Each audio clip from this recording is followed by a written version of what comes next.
So people are asking me, what are my biggest takeaways from the iPhone 16 launch or the Apple event? I would say there are four big takeaways for me. One is a hardware feature, and people don't really expect to see new hardware features in smartphones anymore. But Apple has launched something called camera control. Now it's almost like a very run-of-the-mill shutter button, the kind we have seen in smartphones for well over a decade. But Apple has really thought through this. It's not just a shutter button. It's a mechanical button. You click it, you sort of give a double press, soft double press, and what it does is that it opens up the camera app. It lets you click a photo, of course, but it also lets you almost shuffle through all the settings. So you can go to zoom, you slide your finger on the button and you zoom in, zoom out. You can then maybe double tap and go to the aperture. You adjust the aperture, or you adjust the exposure. It's really super because you don't have to touch the screen anymore to take a shot or to change the settings. It's almost like using a DSLR. Because if you remember the dial on top of the DSLR, so it's like you are looking through the viewfinder and you are moving your fingers around to get to the perfect setting. This, I think, is almost a master stroke, and I wouldn't be surprised because if soon a lot of the other smartphone companies are going to copy the same.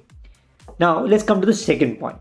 What I thought the next most interesting thing, and it's a very Apple thing. Nobody else does things like this, right? Nobody else bothers about what is the so-called minority, because a smartphone is supposed to be for the masses, especially a flagship, even the other devices that you do.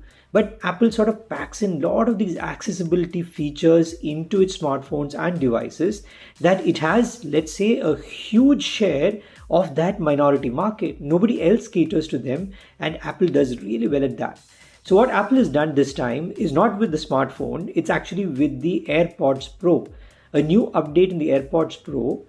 It does a lot of things, but what it does most interestingly, it lets you run a hearing test using the AirPods. And if you know, in the US and in Europe, these tests are so expensive. Once you do the hearing test, it can actually start working like a hearing aid based on the kind of deficiency you have in your hearing. It will adjust itself and it starts wearing like a hearing aid. I think it's again a very interesting way to think of a product. And also think about it. A lot of people don't want to be seen wearing a hearing aid.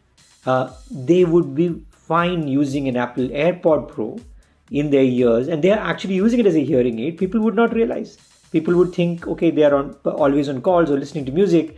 I think this again is something very, very interesting, but I don't think others are going to replicate this thing.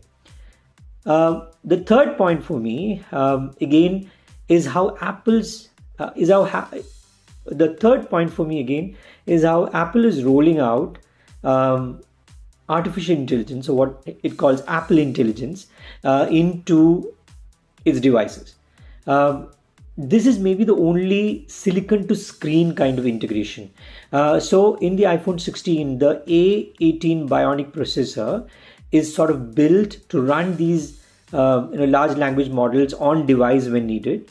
On the iPhone 16 Pro Max, you have the A18 Pro, which is a better, more powerful processor, which can do a lot more, because on the Pro you are catering to professional use cases, especially with the camera, with the video recording.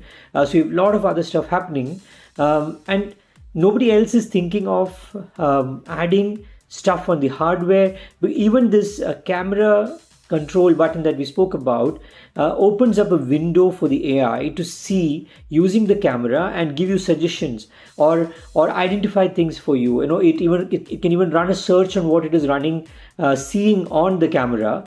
And across the board, Siri is suddenly intelligent. Siri has been there for well over a decade. It's suddenly intelligent. It can answer your queries with context, depending on the screen you are in, the location the phone is being used in. It even knows your family. You don't have to say, hey, you don't have to give a specific name or tag a person. It knows who your son or daughter is, and it gives you that kind of a context.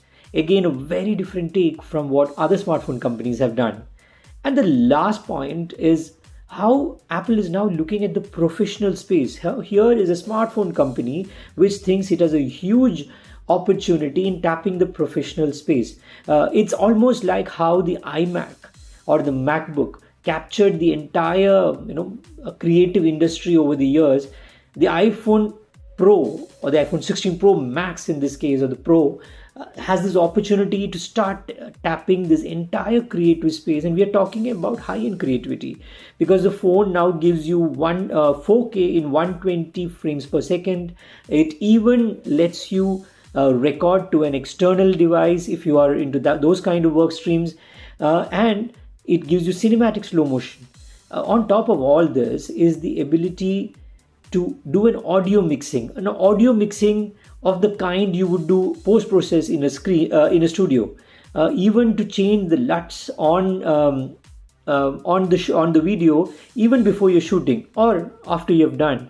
These are all high resource taking kind of workflows for a videographer. These things are all coming into the iPhone 16 Pro and the Pro Max this time.